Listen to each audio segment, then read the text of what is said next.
We have the privilege of having Pip Simeon with us today on a seat at the table, and she's been the marketing manager, the head of marketing at some pretty fantastic companies, Fairfax Media, Microsoft, and at the moment Vista Group. But we're just really keen to have a chat and a conversation about your leadership journey and your business journeys. Well, thank you very much for having me. Cool. Amazing, looking forward to it. Okay, Pip, so we're going to start off the conversation with some quick fire questions to get the conversation going. Are you ready? Sure am. All right. What are you reading or listening to right now? I have just finished the book Untamed by Glennon Doyle, and I highly recommend it. But I'm also an avid listener of podcasts and love this for getting out walking and listening. The other day was Do You Fucking Mind by Alexis Fernandez. The Rich Roll or On Purpose by Jay Shetty, all a great podcast to listen. Fiction or non-fiction? Both.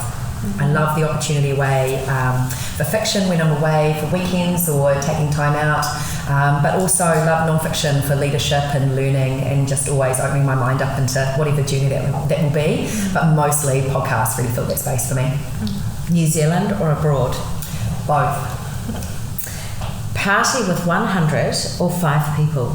I'd love to say both again, but because I do enjoy both, but probably 5 people. Peacemaker or constructive debater? Constructive debater. Meditator or hardcore exerciser? Hardcore exerciser. Awesome. If the people closest to you were to describe you at your most relaxed, what would that be? That would be me at the end of the night after a lovely dinner party with friends or getting people around the table with a large glass of wine in front of me, my feet up, and just with the flow of chat. Brilliant. And if you could invite one person to dinner tonight, dead or alive, who would that be and why? This would be Kurt Cobain. I am a bogan rock chick from way back, and I just think his story just ended too early, and he was so pivotal in the movement, of rock music, and been so fortunate with Microsoft to be in Seattle a lot, and the rock museum there is epic, and I just think he was just it'd just be really interesting to get under the hood of and through the early days of when his career was taking off and setting the scene of rock in Seattle. Love it. Good. All right, let's go. The question we love to sort of start things off with is, who is Pip Simeon? Maybe introduce yourself, your passions, your career background, and what life looks like now. Yeah, thank you. How do I describe myself, or what am I about? I'm absolutely passionate about life and the adventure that holds alongside with my 2 boys. I'm an avid foodie, and so anything around food, around the table, with cooking for my friends and family, but mostly I'd say I'm a lady lunch-a-lot. I love nothing more than lunching with my friends, and that long conversation that brings, and the food and the joy of breaking bread with each other. I'm definitely an exerciser, so I'm one of those mad 45ers that goes along. I love the short, punchy, hard workouts, and also at the moment I'm a burgeoning DJ. I'm a real muso. I love live gigs, I love live music, I love the breadth and depth of any sort of range of music, and I've always admired DJs behind the decks, and so I bought myself some decks last year, and I'm teaching myself to DJ, and I'd like some more time to put into this because it's quite a creative outlet for me. So that's something I'm really picking up some skills at the moment. My career to date, for the last years, it's predominantly been, my career's predominantly been in media, and then I ventured into the tech industry, and prior to working at Microsoft as Fairfax for 10 years, through multiple roles, and my last role there was the group commercial marketing lead. And then after 10 years, it was time for a change, and I was successful in securing a role at Microsoft, which was quite a journey, a massive change, a huge learning journey, and actually I call it a rocket ship that just went north of my learning. And then I spent 4.5 years there in multiple roles, finally landing in the head of marketing role, and that's kind of been where I am to the point where time for a change, and moved on to my role as global head of marketing at Vista Group here in New Zealand, which is a group of about 7 or 8 companies that not really necessarily well known in New Zealand, because we're some incredible New Zealand tech success story, but it's mostly known overseas. It's a B2B products that is all for the film and cinema industry, and we're the global market leader in every single one of our products. And the markets are offshore, so it's an incredible company that has a true global footprint and really is a New Zealand tech success story. Did you ever think you'd get into tech? No, definitely not. Great question. I went into tech with no knowledge of the tech industry, really. I really came from the background of commercial marketing and B2B marketing and the direction of where marketing technology was going within the marketing discipline, and those were the skills and experience that got me into technology. And then, it's been that kind of wild ride of learning technology since. I can't see myself stepping out of tech anytime soon. I really enjoy the growth and the opportunity and the digital transformation that technology is bringing to companies. And in every way in our lives, we're touched with technology. And so to be at the forefront of that understanding of what technology can bring, it's a really exciting space to be in. I think there's a lot of organizations going through the sort of reality that in some ways every business is a tech business, or needs to be. Yeah, you know what I mean? Like from if you take a future focus, it's more increasingly all of us, even though we wouldn't consider ourselves to be a tech business at the Ice House, but it's incredibly important to what we do. I absolutely agree, and I think that technology has been a bit of a dark art, and that it's been for the for a department that has managed the technology in a business, and it's managing all the hardware and all the rooms with flashing bright lights. And what are they doing? They have a problem with my computer and fix it. It's the dark art. Yeah. Whereas now technology is a C-suite conversation. Technology touches every pillar or silo in a business, and so it's just technology's decision across the business. It's holistic. It's no longer just held to one division. And how and why do you think you've been successful so quickly? So you've stepped into a new industry. What is it about Pip Simeon that has been successful in tech so quickly? What do you bring to the table? My curiosity for learning, and I think I expressed that sort of early on, is just that diverse thinking process and not very narrow in my view. I think that why I've been successful has been I've been really open to understanding what technology brings to a business, and then speaking that through the lens of a customer, demystifying it. I had real challenges coming into the industry, just not knowing what anyone talked about. And my role as a marketer is to always champion the customer and see it through the lens. And so to be able to demystify the language, to be able to connect and engage our customers and understand how we would deliver or communicate what technology could do is really critical. So I really hold that dear, and I think having that discipline in marketing enables me to see the bigger picture and always sell to the customer based on their needs and being benefit-led versus selling a product or a solution. So we're selling like the art of the possibility and where it will take you. Yeah, wow, that's awesome. What's something you wish you knew at the start of your career journey? That it's never too late to start. It took me a bit to get into gear with my career. I spent 4 years adventuring overseas. I lived 2 years in London, and then I spent 2 years working on yachts in Turkey, which was fabulous. And I really hold that dear. I love telling the stories about that because people think they need to get into their careers really early and get on the ranks and climb quickly.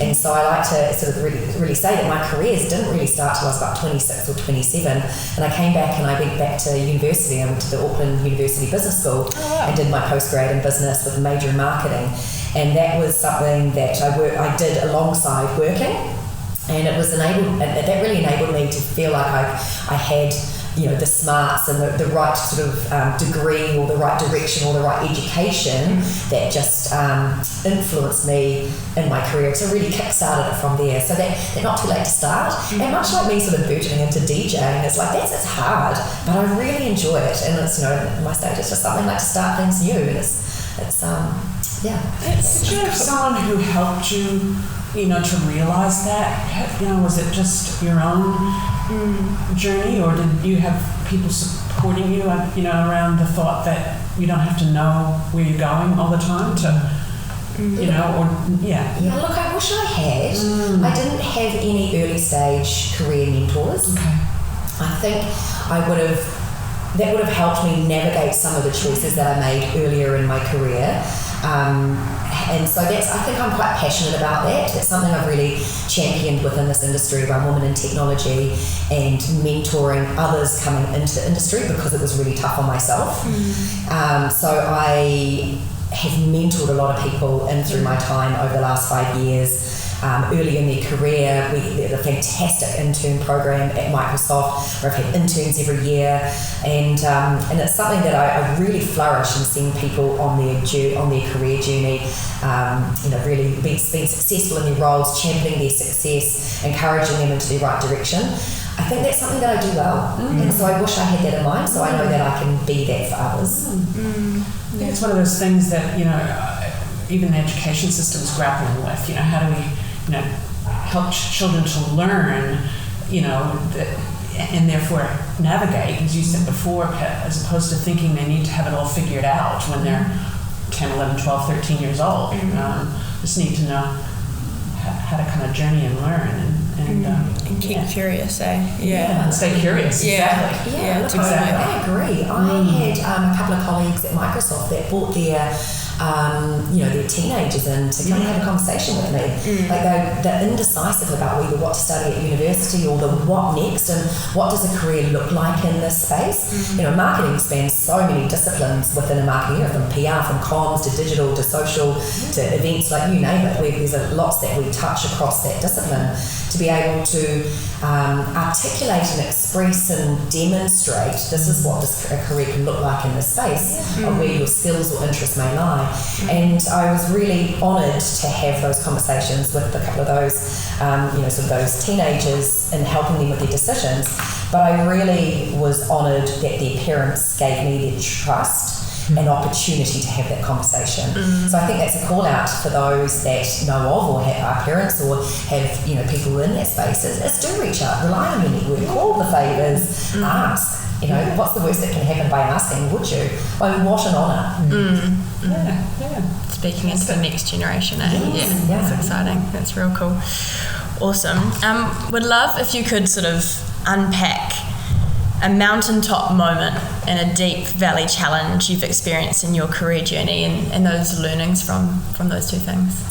Yeah, this is a big question, and I love how you have framed this question. I'm going to steal this. It's really good. But my mountaintop moment was definitely winning the Women in Technology Achievement Award, and this one was, I think I was about 3.5 years into my tech industry journey, and it's normally for industry stalwarts. People have been in this industry for a long time, and what this award recognises is a contribution to the tech industry, and through outstanding professional and personal achievements and a reputation of being a thought leader and for leaning into others. And so I'm really humbled by this because it sort of lends itself back into the mentoring journey. A lot of this award was around mentoring others across the industry within the technology channel as well as with Microsoft, and also championing the MarTech or marketing discipline in technology and selling the art of the possibility. So I was on a bit of a speaking circuit for a while, so in my marketing industry, but also across customers about what technology can bring into the marketing space. And so I was really humbled by that award. I was very proud of it, and I think Microsoft gave me such incredible opportunities to be able to stand on that stage and to collect that award. I was very humbled by that. So that definitely in my career to date was my mountaintop moment. Awesome. And then a deep valley low moment. This one I'm really, really pleased to talk about because I mentioned earlier my start in the technology industry was really hard. I didn't know what anyone was talking about. This industry speaks in acronyms. The breadth and depth of product and technology solutions, how that is architected in different businesses. I remember going up to a conference in Singapore and some tech architects were talking about some solution they wrote, and it started off like with a VM, and I was like, what's a VM? I'm like, oh, that's a virtual machine. Which is like basically like the whole technology. And I'm like, oh, know. And I was like, they're at a point, right? Like, speak to your audience in the room. Never make an assumption that everyone knows what you're talking about. Yeah. Right? Yeah. Yeah, well, that really leveled the room. And That's awesome. my level low moment was around imposter syndrome. I really, really struggled. I didn't know what people were talking about. I was brought on as a marketer to come in and market these products. I didn't know what they were talking about. 3 months into my Microsoft journey, the business was restructured. They do an annual restructure of the year. It's just the nature of a fast-moving technology company with the vision of where they're going. So that's, it's just the process. But 3 months in, my job was made redundant, and I, was successful in securing another one, which was my game-changing career opportunity, and at Microsoft, which was the go-to-market lead, which was working alongside partners in the channel, helping them and modernise their marketing practices, and to be investing in their businesses. And so I learnt a lot through working with many partners across the New Zealand channel. But probably about 8 months into my role, I really wasn't enjoying it. I was really struggling. I was tearful, I was unconfident, I was quiet, I didn't know where I could input, I just didn't know where I could add value. And it was observed by a colleague, and he took me out for a coffee, and he was like, Pip, you weren't brought into this industry, into Microsoft, to be a tech marketer. You were brought into this business to be a marketer here in tech. Okay. He's like, just do you. Do you. Ask the questions. You're a strong, confident woman. Be brave. And I was like, okay. And I just needed the kick in the pants. Right? Like, no question is a silly question. And so it gave me the confidence to make people pause, to explain what they were talking about, to understand, what does the acronym mean? Yeah. So can you please break it down for me, because I need to sell this to the customer, I need to articulate this, and what you're talking about is a product up solution, or what I need to do is then sell the benefits. So work that back for me, and that was the game changer. And what I know with human beings, we like to help people. It's an innate human behaviour. And so by pausing and not thinking that I needed to be the expert in the room, that I was on the journey of learning to be an expert, really got me started, really revved me up, and it just, I really had the sense of starting to flex my wings.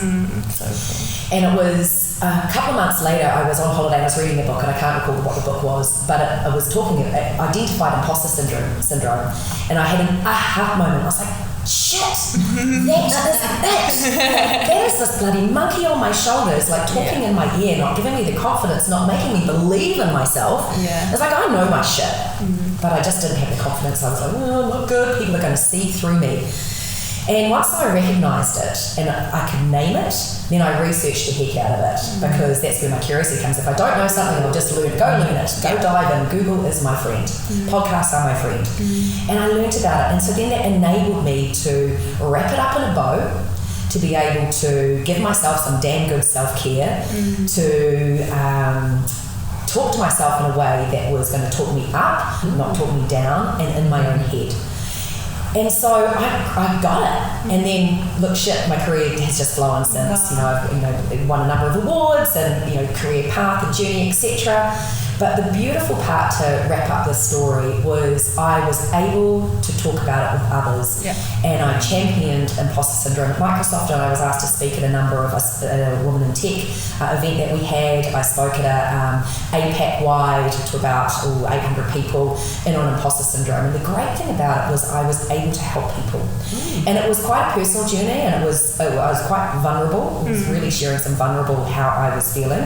And the one thing about it is that people see me as a confident, strong woman that can have a laugh and talk around the table and see me in the work that I do, but to then say that I had imposter syndrome and to be able to give people the confidence to talk up about it, that really led to about 4 or 5 other mentoring opportunities across the business, that people were suffering from this today. I'm talking, men in their 50s. I'm talking women in their late 20s. I'm talking leaders in the business. I'm talking, this imposter syndrome is not, it doesn't stay with one person. It cuts across every ethnicity, age, race, gender. It's something for everybody in there. And so that, whilst it was an incredibly challenging sort of first year journey for me, I was able to really own it, celebrate it by naming it out, calling it out, and then being able to then champion it with others and help others. And that for me was an incredible turnaround with that. Is this your purpose? Or one of your helping others? Yeah. Like I think it's one of the questions that comes to the end. Like how do you like to lead a team? And for me, that is always a people first approach. I genuinely give a shit about people. Genuinely, I lead my team first with empathy. That about their mental, their physical, their home, their well-being is so important. We all turn up at our job, but we do our job because of our lives, and so that's important to champion that first. It does bring me joy. It brings me in seeing others flourish, and then when I help others in that. And I think where I like to go further with that is to carve out more time. The last 6 months has been a bit of a journey, and changing and going into new business, and some lifestyle change, some home changes for me, and all those on the radar. And I'm coming out of that now, and I've got a lot more capacity. And you're right, calling out, is that some life purpose in that? Yeah, is to help others, and how I can do that, whether through my career, through my position, but also through my friends and how I want to show up. It's a couple of things occur to me in that, because one, good on the person who took you aside for a coffee and held that mirror up, because they could see something, and that moment for you was such a turning point for you. And then the other thing that occurs to me is you could have chosen to have it just be about a cathartic or validation moment for you, but you didn't. You said, so what was my learning, and then how can I help other people by holding that mirror up and helping them to see that it's okay to be vulnerable, it's okay to be brave, it's okay not to know stuff. Imposter syndrome is real, This is one thing that Microsoft really taught me, and it's something that they truly champion, is bringing your authentic self to work and being vulnerable. And through being vulnerable, gives others the space to contribute, to also be vulnerable, to create the connections. And I think that's something that I lead with first a lot, is like, well, how are you doing? Well, let's, giving people the space and time to talk through that, and through times of challenge or challenging conversations is the coaching of asking open-ended questions and unpacking things a bit further. It really gives people the space to get under the hood a lot more and to understand where some motivations are coming from, or where misunderstandings can happen, or where the learnings can come from. How does that make a business thrive? Why is that important to a business and the success of a business? My views here would be that if you have people where they come to work, that they can be their authentic selves, you're going to get the best of them, embracing the all of them. That we're not robotic, we don't come here from 8 to 5s, we have lives, we have experiences, we have things, and that giving people a safe space in their work enables people to flourish, to thrive, to be respected, that you're just not here to do a job, that you're here to bring your talents, your expertise, your personality, your input to the culture, to the input to the team, to the collaboration, to having a voice, to being open, to being inclusive of all of that. Diversity and inclusion is critical for any team success, to have them, as dare I say, to have all the voices at the table, to have the different thinkings, to have the different thought can help change direction, can help businesses thrive. Yeah, to try things, to question things, to provide a perspective, but that requires people to feel safe. Sorry, and one more question on that, because I'm big on this as well, and I've gone through it myself, and with my team, I can see it happening, and when somebody's deer in headlights, I know that something's not quite right. What would you say to any person who is experiencing imposter syndrome, deer in headlights, and you retreat, you don't do your best work? how do you come out of that? Yeah, it's a tough one now for others, because not everyone either has identified that they're going. So I think it takes the likes of yourself or the likes of me to create a safe space. And I 2 days ago I had this conversation with someone on my team, and once we sort of started unpicking some of the work stuff, I asked the question, how are you doing? I'm fine. I was like, okay, well, through your I'm fine, the intonation and the response and the body language, I don't think you're fine. Tell me, how are you doing? And I pushed that. And that resulted in a really vulnerable conversation, and one that I was able to then support this person. I was able to offer help. I was able to set up some frameworks. I was offered to be able to give some space. I was able to lean in. And so I think there's two parts to that. There's the bravery of a leader or a person, whether that not necessarily in a working sense, but through whether your friendships or relationships, is ask the hard questions. And don't be satisfied with the words you're necessarily getting. Don't just take the words, but look at the actions, look at the behaviour. And be brave to push further, to understand. Be brave to get under the hood, to help. The other, for the other person, is be vulnerable. Be open. By sharing what's going on in your world is not going to be about you not doing less of a job. It's then leaning to those around that, how you could be helped to do your job, to be supported in your job. Nice. Yeah, so Beautiful. Cool. What freedom, you give those around you because of your honesty and your realness as a leader, being able to say, I'm dealing with this now, even in the midst of it too, I think is important. Not I dealt with this 3 years ago, but I'm dealing with this right now, and it's okay if you're feeling this way too. I think there's so much power in that. Yes, really great call out there is being vulnerable yourself and sharing your own stories. You're not unique, just if you're a leader and the person you are. I'm not unique. I've experienced this. I've been on my life journey to get up where I am today. I'm not bulletproof, and by sharing my stories, and that is really important. I'm vulnerable a lot in the sense of I'm a working mum with 2 kids. Flexibility is important to me. I'm gotta go team, I've gotta go pick up the kids, from after school care. So I'll be online later. My working team know my kids are the most important thing, and my work has to work around that. I'm, in a sense of, if I don't know something, I say, I'm not sure, I don't know. Do you have the answer? How do we work this out together? Or I say a lot, let's work together as a team, because we're stronger together when we put all our minds together to come up with the ideas and the solutions. I don't have all the answers. And I think sometimes as a leader, people look to you to have the answers. And look, I can answer them, and I can be a manager, and I can answer the questions, I can solve the problems, and I can fix stuff in a heartbeat. But that's not leadership. Yeah.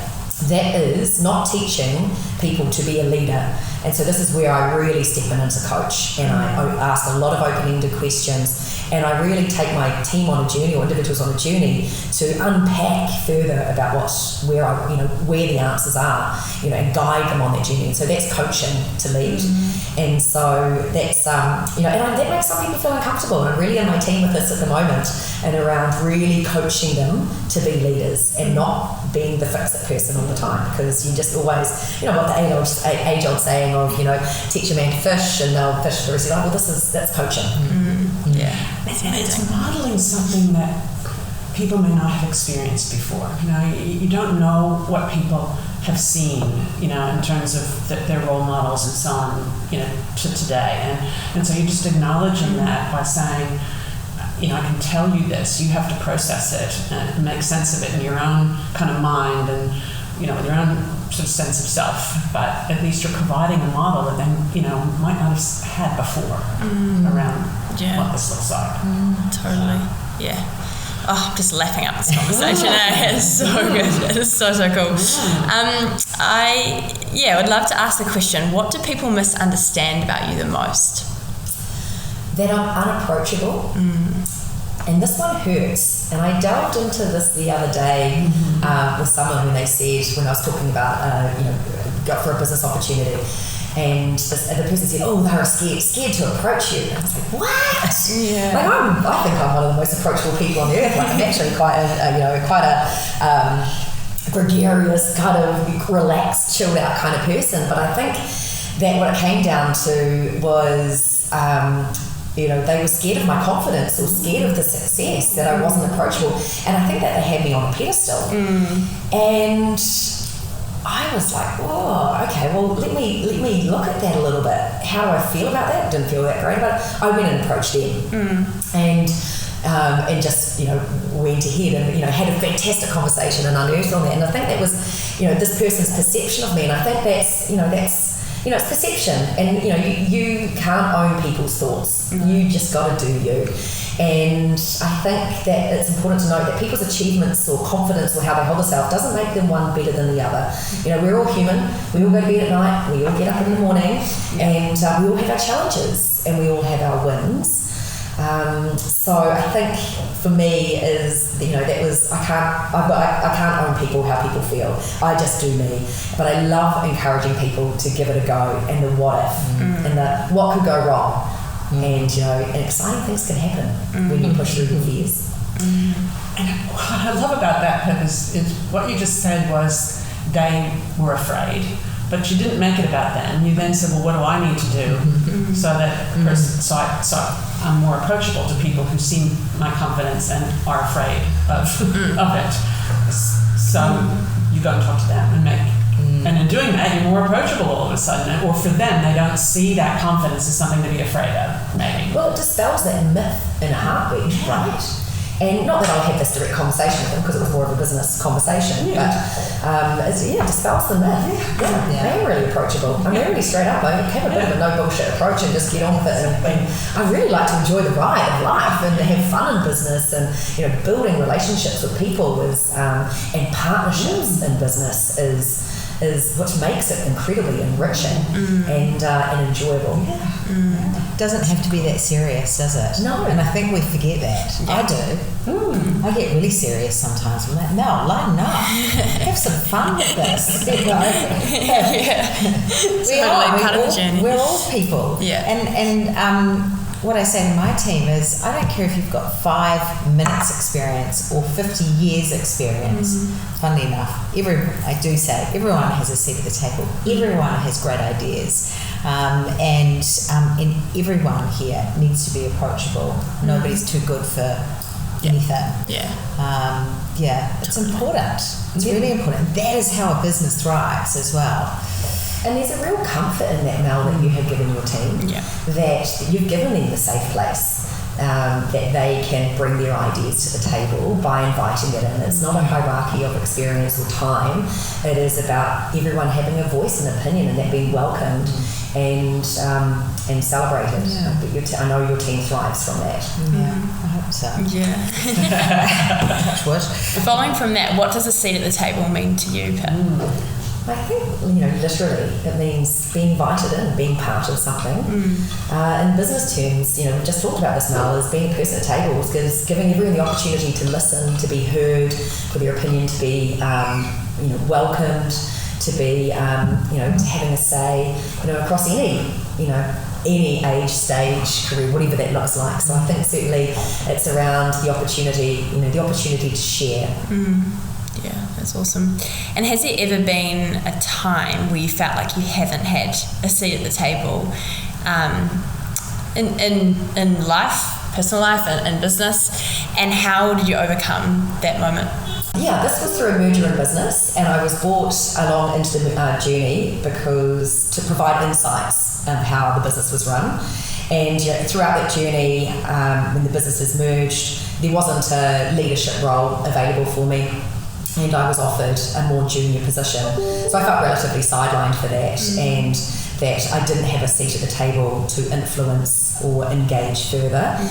And it was interesting. I learned a lot through it. I really held my ground, and I did my research, and I got the support that I needed to help me. And I think where I learned a lot is that I was fed a lot of bullshit, and I was fed a lot of words. And the learning I have in this is that I sat back and I watched the actions. I didn't let the words speak for themselves. I let the actions speak louder. And then it took some patience, and which is difficult for me. I'm a talker and I'm a contributor. And what I'm learning at the moment, this is my learning journey at the moment, is that not all actions are spoken through words. It's like, look at the behaviour, look at the body language, look at the actions, and then have a, and then think through where the outcomes will come, where that might come from. So for me, that was when I felt like I did not have a seat at the table. So practical to then go, okay, what can I do in this situation? I'm going to watch and see the actions, and I'm sure that would have given you extra insight that you probably, being a talker, you maybe not have received before, just going, no, I'm just going to sit and see how this plays out. That's interesting. You're absolutely right there. And as a talker and a contributor, there is a tendency to fill the gap and to create the noise. And so this for me is an ongoing journey for me in learning, is to ask the question or open question and then pause.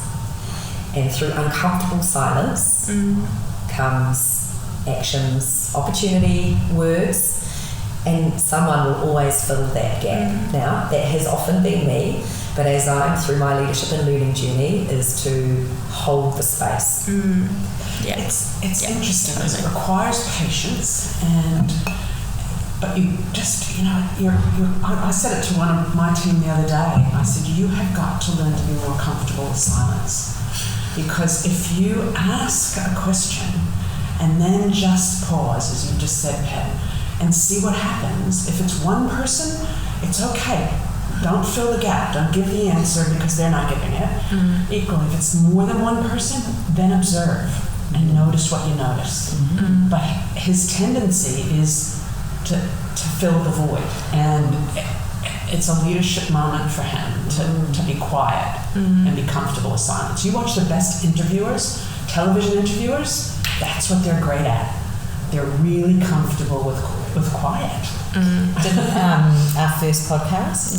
With Mel. Mel counts to 10. Yeah, in the podcast she counts to 10, and we're sitting there just like, so awkward, like 10 whole seconds, because I guess why I said that is because I see that in myself as someone that tries to fill the gap, or in a one-on-one conversation ask a question, and then I find myself like 3 seconds later like saying something or answering it for them, and it's definitely a work on I need to do that. And so it's really nice to hear from someone like yourself going, when I did that I saw so much more that I normally wouldn't, because I'm the one filling the gap, so and I think sometimes you can get not angry, but you can get sort of like, why does no one else bring anything, why does no one else like bring the moment, or why aren't they on or giving their best today? And I've had to check myself and go, am I giving them any space to do that? It's an interesting thought. I think there's also the opportunity there is around understanding different people's working styles and communication styles and that, and being, I think we're all of you around the table here like to chat and extroverts and like lean into the conversation. That's it. But when you give someone the space, or if you're 3 seconds afterwards and you're feeling that why is no one contributing, it's the have you given them the opportunity to even think. They're like the cogs are tuning in their head, like they're crafting the thought. And if you jump in there, you're disrupting the flow and you're not giving that opportunity. I think there's such an opportunity to understand that everyone is not like us, and that you've got to give the opportunity to others that are much more quieter or much more deep thinkers or thoughtful on their process. And there's a tool that I use in that around, is like at a round table or a team meeting or on a Teams call, is that I invite the response as well through silence. Is that invariably someone will speak up, and then it starts the flow of conversation, but there will always be a couple of people on the call or in the room that are sitting there quite quietly, and I invite their response. What do you think? Have you got anything you'd like to add here? And invariably they might say, no, I'm totally agreeable, this is amazing, I'm loving this conversation, or finally, out of all the bloody chatters in the room, I get the opportunity to speak. So it's by inviting that. Now, my team have learned this of me, that if there is silence, someone will be called out, because it's uncomfortable, but learning that that their voice is welcomed, it is a safe place, that I'm asking a question to be able to invoke a response, and sometimes you need to invite that in. And when you're coaching, when you have a coaching kind of mindset, but also, the reality of, we need to have some conversation about this and we need to make a decision today or not. So you'll be assessing, how important is this in terms of getting it right in a time frame. But sometimes it's okay also to say, okay, so we've got a stunned silence. That says something to me. So let's leave it for now. And let's everybody think about that question. And let's come back to it, either tomorrow or later today or whatever. Because it's important that we do spend some time thinking about this, not just... Doesn't have to always be resolved. No. I need to learn that. It goes back to your comment earlier, Pip, about sometimes it's about having the right questions, and some of the right questions do take people time to think about before they're prepared to give an answer, don't they? I'm trying to get better at being like, I don't know, can I look back to you on that? No idea. I don't know, sorry, can I look back? Because otherwise I will talk and I will probably say something that I half think in the moment and I haven't thought about properly yet. I guess it's been learning. That is so powerful right there. I don't know, can I come back to you?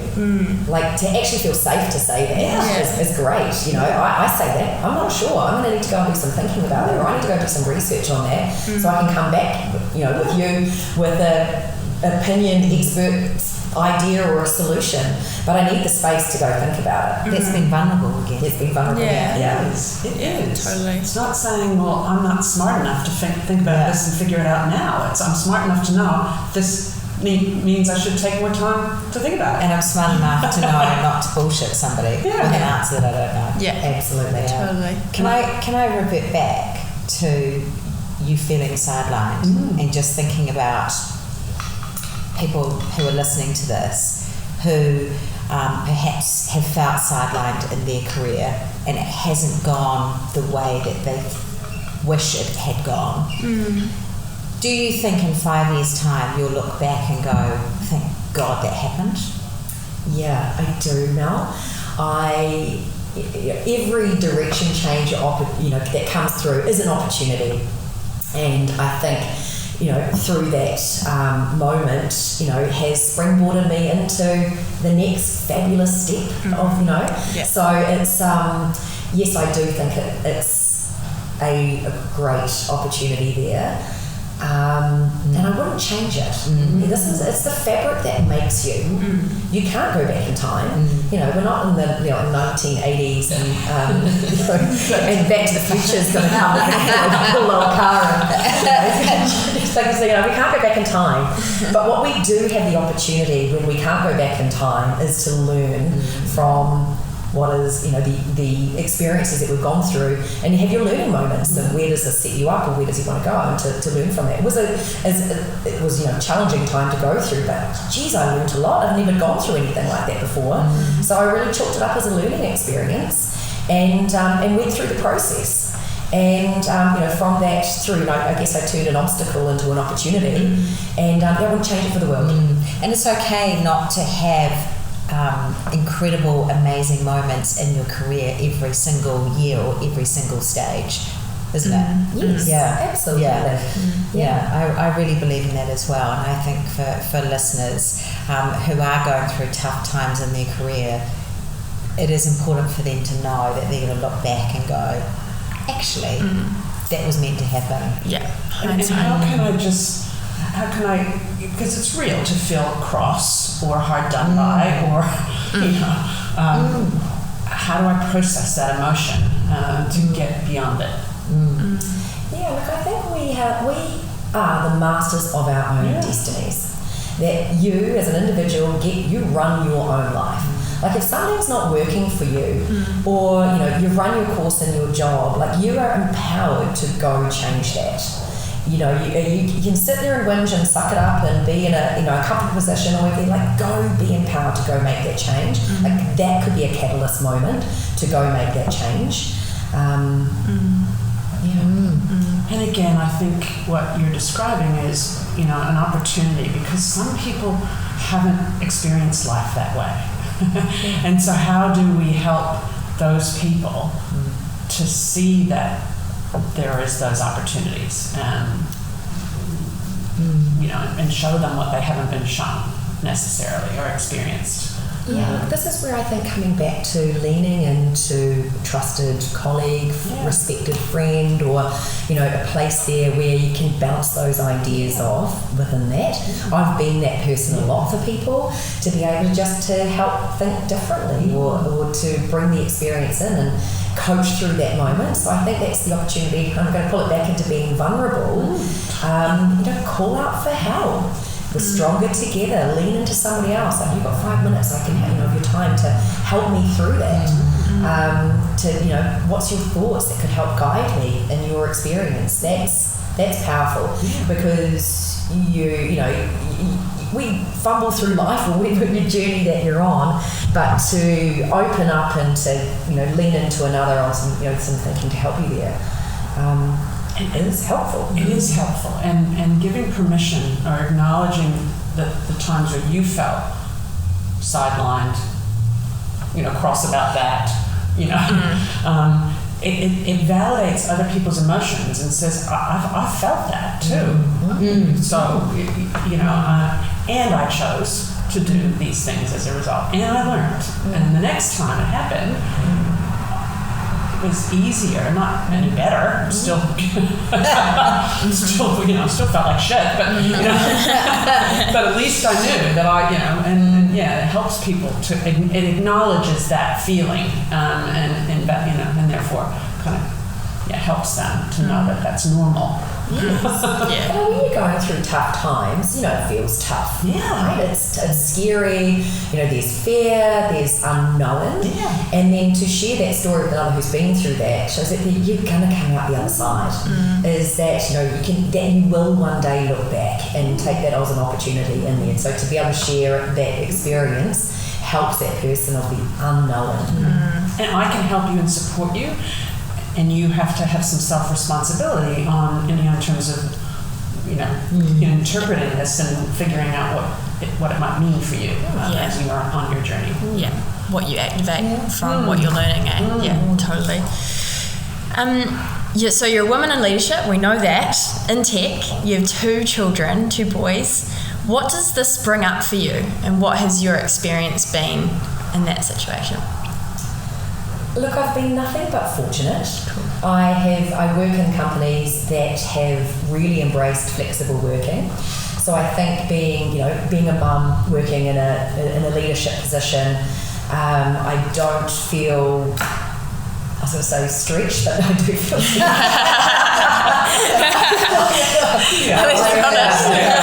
What's your tip? I was going to say, I don't feel pulled between that I must be better at one or the other. Yeah. I'm enabled to do it all.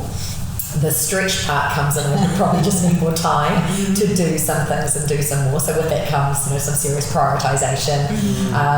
When I work hard. When I'm with my kids, I'm mum hard. I'm really present. I'm really present in the moments of where I am at that time, and that's really important to me. And I caught myself out yesterday. My son was having a conversation with me. I was on my phone responding to a work thing, and he was like, "Mum, you're on your phone, you're not listening to me." And I was like, "Oh, very cool." Put it down straight away. And so it's always learning, right? Yeah. I think I feel fortunate to be a woman in leadership in technology. Women are a minority within this industry, but there is so much focus to change that. To have that voice at the table, to have diverse thinking through gender, through ethnicity, through ages. It doesn't just necessarily just sit with that, for women being diverse. But I feel fortunate in that, because I really champion women in technology. I was a huge advocate behind the Women in Tech program at Microsoft. Huge advocate for interns coming into business and youth coming into the business, for different thinking. We need this. Like I had this most incredible learning opportunity a couple of weeks ago, and it was through the Marketing Association, plug for you. And it was a webinar on NFTs in the metaverse. And as a marketer in my discipline, I would say, like a year ago, I said I wasn't doing the marketing that I'm doing today that I was doing 3 years ago. Now here I was learning on an hour-and-a-half webinar about NFTs in the metaverse, and how this incredible case study of the Australian Open how they created NFTs, because they haven't been able to have them out the open for a couple of years, and how they wanted to open that up for many. And so they created that in the metaverse and sold NFTs, and then they gamified it. And then they had this after party online, and I was like, my mind was blowing. I was like, wow, this is happening today. Yeah. And that is a marketer working with some really incredible, exceptional agencies and partnerships, building this opportunity. And here I am still learning in my many years career, still learning the marketing of tomorrow. And it was there's such an opportunity in that of having a growth mindset versus fixed. Sure, I'm a leader of marketing and I'm head of marketing and I do this and I lead a team, but that being open to still learning there. And I love those moments of having my mind blown of the art of the possibility. And I talk to friends about it. I was like, NFTs, the metaverse, and I'm like, but it's not for our generation. Our generation it's coming. Like it or not, the generation coming through, our children, they are in this online world. They are hearing music first in online spaces. They're seeing brands being launched in the Fortnites of this world, in this metaverse, in this game space. And these worlds are going to be connected, and so we need the marketers. The generation of tomorrow need the marketers of today to be gearing up for this space. And so this is why it's incredibly important not only to have women at the table, but to have this diversity at the table. And we need youth at the table. Youth at the table. Yeah. I've done quite a lot of presenting over the years into board of directors in and around marketing technology, around a MarTech stack, how that can really bring sales and marketing closer together on the buying journey, how understanding the customer buying journey, how to drive sales pipeline, how to drive pipeline velocity, to understanding that marketing teams, nothing shits me more when a company will say, marketing, the colouring in department, or the banner bitches. And it's still there. It's still there. And it irritates me, and so then I blind them with the science of how marketing can drive pipeline velocity and around customer journeys, and give them a bit of a education around their naivety, and it certainly changes some of that thought there. But that's a frustration that I still don't think marketing has a seat at the table. I champion that significantly. I don't know, can you hear the tone? Can you feel my tone change? There's passion. There's passion. I'm holding back. This is something, I'm on that journey. I think it's important. Board of directors, I think there needs to be more youth at the table. That board of directors are seen around, a career expertise or longevity, and therefore it's a logical next step. But I think boards need to actually broaden their thinking in that, around do I have the youth of tomorrow in here, and are we sense checking that? No, I don't know. I can't remember who was talking to me about it, but this idea of reverse mentoring, right? I've got a lot I can give to young people, given my age right now. I know I do, but equally, I've got to have more conversations with 12-year-olds. Couldn't agree more. Because of exactly what you just said. Demo Day, which is one of our 2 marquee events for the Ice House Ventures business, was last week, and there were 8 companies pitching. And I went home that night, my husband said to me, "So what do you think?" And it's always the company where I cannot get my head around what the hell they're talking about. That's the one I have to really lean into. I'm like, that one's going to be big. I have no idea what they do. No idea. I sat and listened to them pitch for 10 minutes. I've got no idea. But I've got to figure it out. Because it's the next thing. Yeah, totally. There was a great list from Matchsticks, which is a company that does bringing talent to tech companies, or championing talent recruitment in tech, and they did a top 100 list of the next tech companies. And I went into this, for curiosity's sake. I'm like, who are these next 100, and where should I put my share investments? And I went through and I was like, wow, I don't know a lot of these, but my gosh, it's an interesting journey when you go investigating and are curious about these companies, about the what next, and it is fascinating. Fascinating. And the youth in technology, they don't have to learn technology, like they live it, you know, like Well, they're native, right? yeah, Native. exactly, yeah, and so it's You can say we, Briar, give me I'm holding back. You can say we, I don't know, NFTs and metaverse still gets my brain going, like, but I look at, you know, I drove my brother into university this morning, and he's 5 years younger than me, so all the conversations we're having, and I'm like, oh, bro, am I getting old? Like, come on. But like, I'm like, I need to keep up. But even the generation rising up, they're natives. They just get it, and there's power in that, and on a table, you know, and having a seat at a table in some of these tech firms and big companies. And I think there needs to be a respect for both sides, isn't it? 100%. That's mutual. Yeah, absolutely. Totally. Respect for 100% for both sides.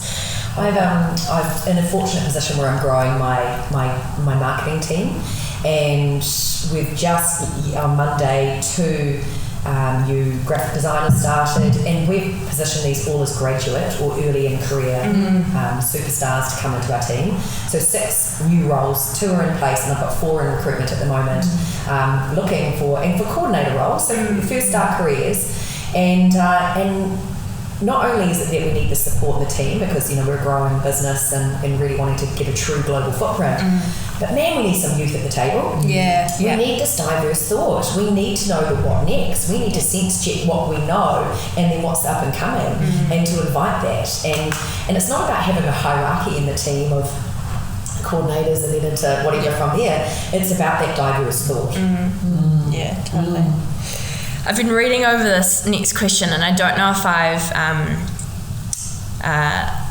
potentially misread an organisation like Microsoft, and potentially I have. So I'm still going to throw it out because I'm keen to know, you know, you're known to think and do differently, which we've unpacked in this conversation big time. How has this looked in your roles at major and fairly traditional and linear organisations, Microsoft? And why I mention that is, I think my thinking when I crafted that question is big organisations that sometimes people can feel like, you know, a cog in a big moving beast. How have you cut through with your different thinking and doing? That's sort of where I was going with that. Yeah, so I'm here for this conversation. Microsoft is a big beast, like, my gosh. You know, in the top 5 globally, and it is, you can be a cog in that wheel. Yeah. One thing that I loved about New Zealand in a big global organisation, we're a little blip on the radar, but man, do we punch above our weight.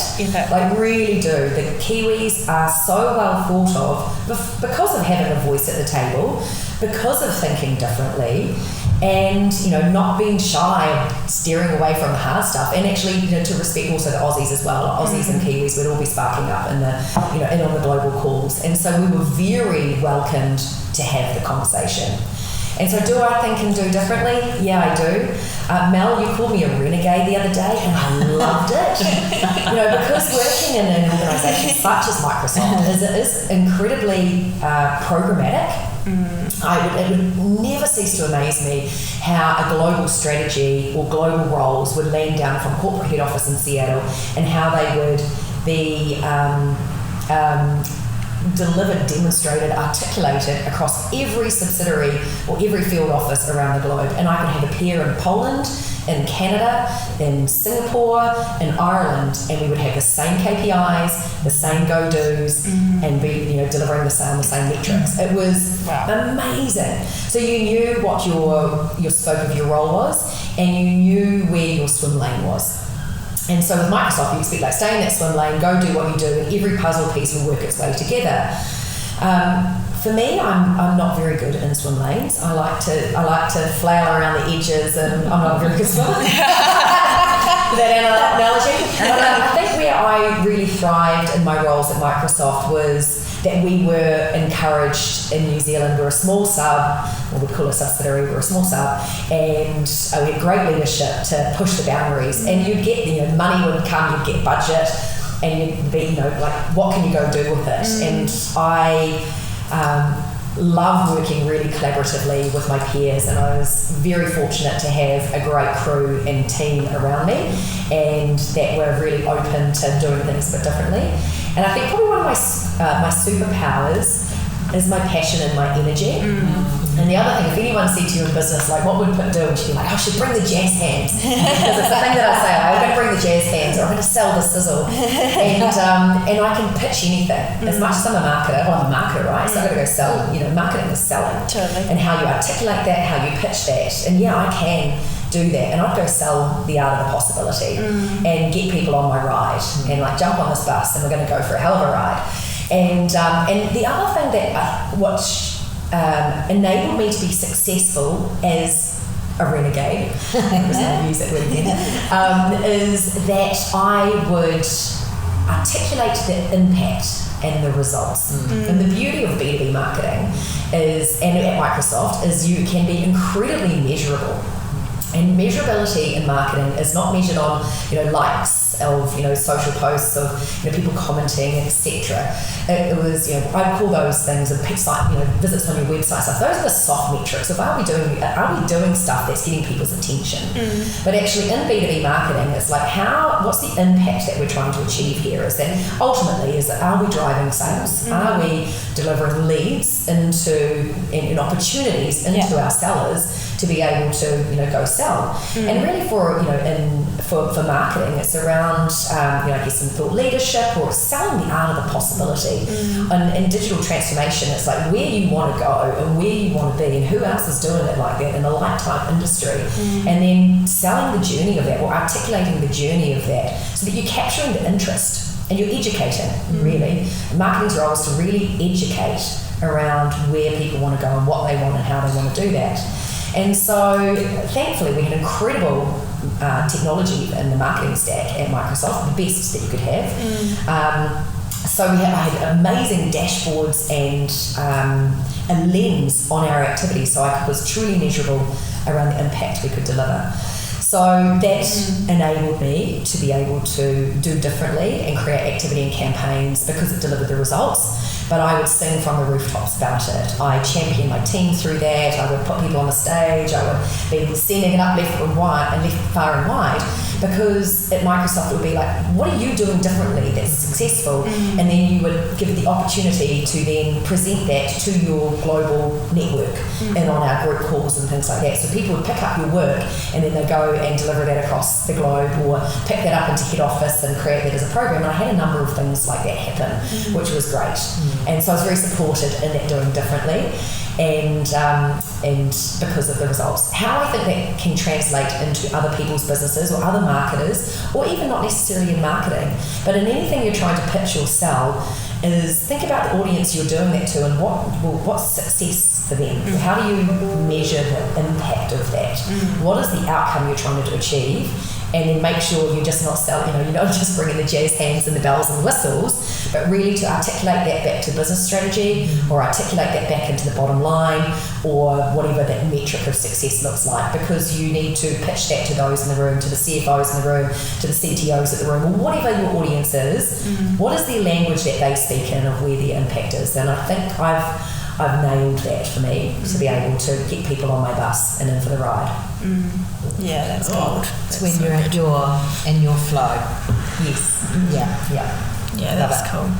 Sounds like very trusted as well from Microsoft and the global team, just trusting you to think and do differently. It's massive. Yeah. And you're bringing a bit of energy behind it as well. Yeah, totally. Yeah. So they're very, very enabled. Yeah. And even in a B2B environment, is it fair to say that you what I'm hearing is you had a keen sense that there'll be a result for the business or the function in the business or something, but there's a person you're pitching to as well. So what is it that doing business with you is going to achieve for them as an individual in their role, as well as for part of the business they're responsible for or the whole business they operate in? That's a great call out, and it's something I said yesterday in a team meeting. It's like we have all the same goals. We are all heading in the right direction, the same direction.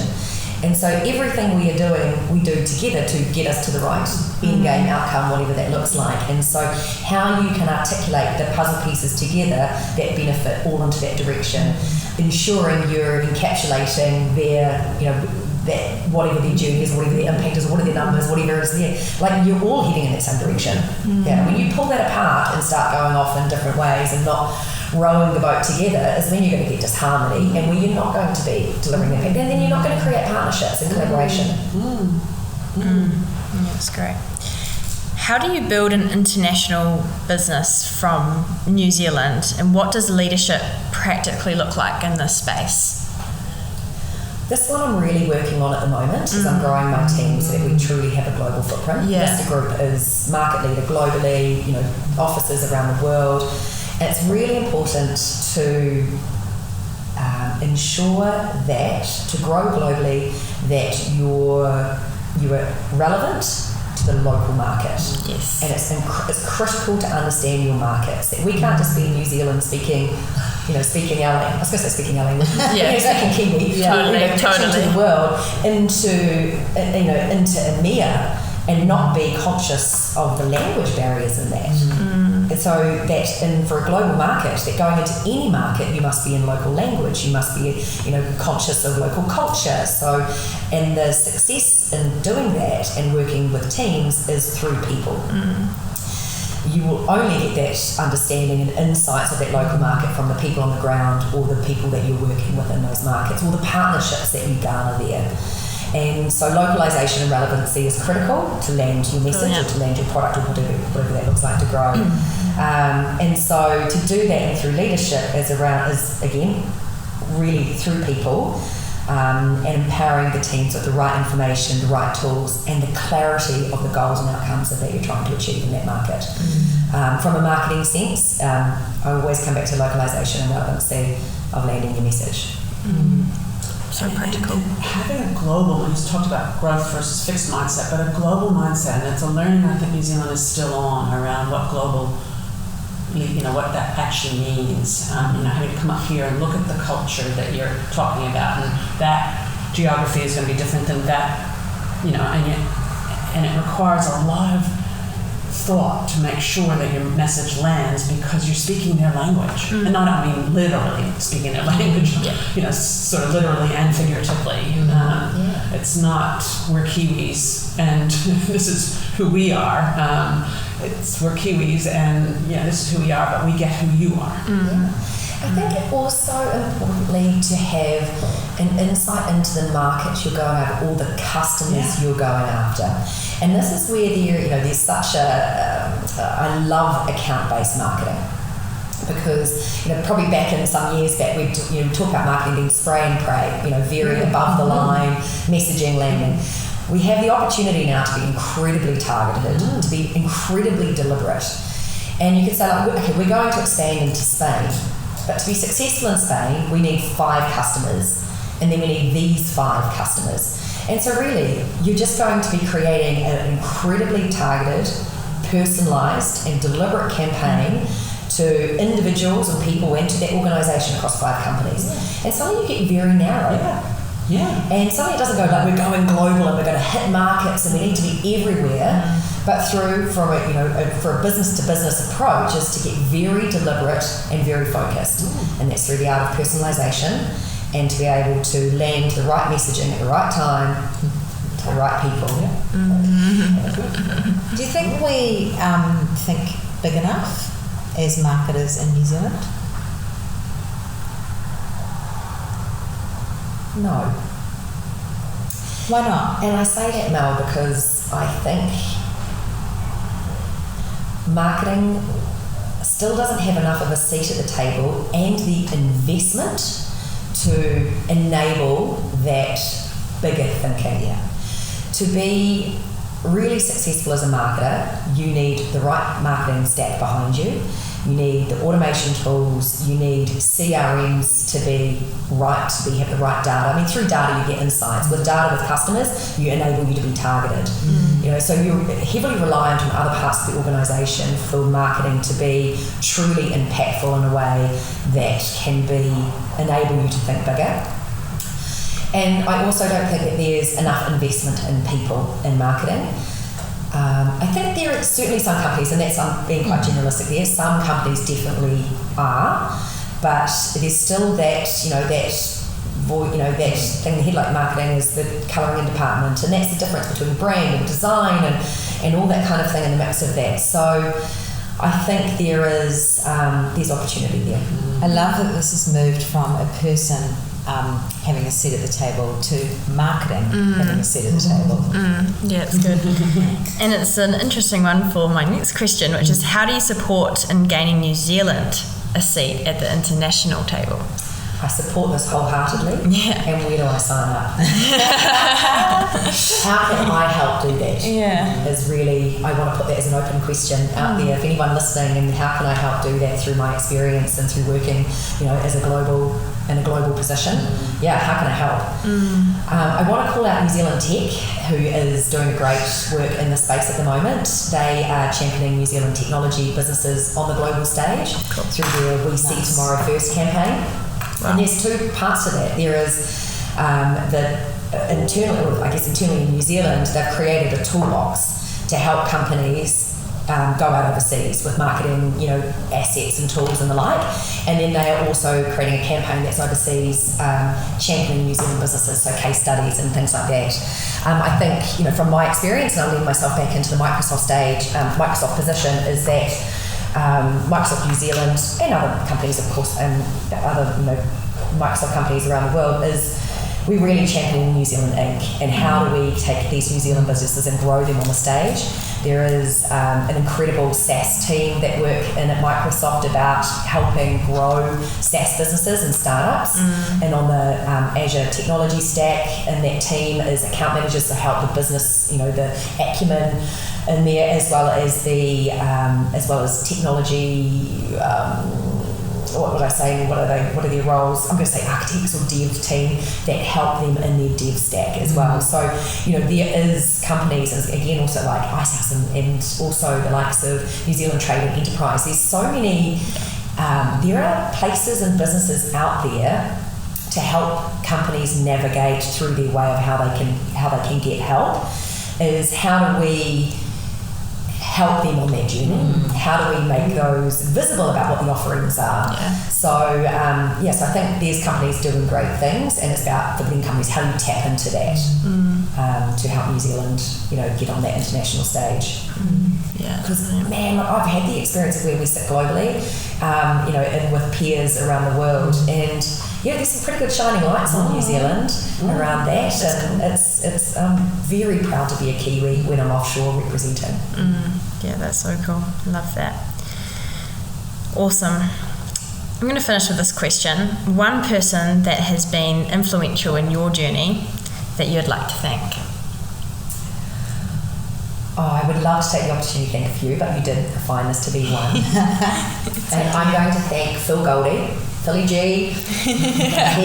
What a gentleman this person is. He was my leader when I stepped into the go-to-market lead role at Microsoft. He employed me into that role, and he had the absolute belief around the kind of marketer we need in that role, which was quite different in what others were wanting for that role, and so he had an absolute belief in me. He helped me on my journey through imposter syndrome, and he really championed me. He was the first person who wrote an award entry for me into the New Zealand Tech Awards. Wow. That I was finalist for, and then went on to winning, and so he was a real champion for me. So, and I'm very thankful for that. But also, I'm thankful for his leadership style that I was able to observe and to be able to adopt today. He is a very thoughtful leader. He's very smart. He does it best because he sits back and listens. He lets the whole table speak first, and he sits back and he observes and he listens, and he gives everybody the space. And he's not shy from asking the hard questions of getting it out there and making people to work together. And I really learned that through his listening, he really invited the collaboration and the working, and then he would have his view and opinion on that to either help think differently or challenge the status quo. And so I really observe in that and adopt a lot of that today.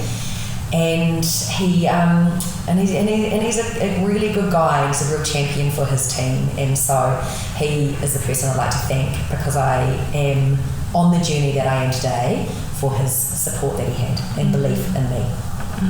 It's so special. I love hearing Who that. is this guy? Where can you find him?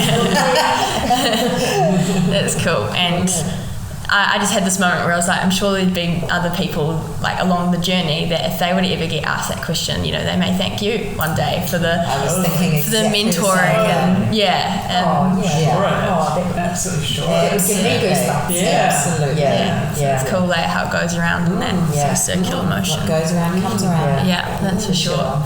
Yeah. But thank you so much, Pip. That was outstanding conversation. I really loved it, and personally leapt up lots from what you were saying, and I know the listeners would have too. So thanks for being on the podcast. You are so very welcome, and thank you for the opportunity. I've really enjoyed it. Thank you. It's fun. Thank you. It was so good.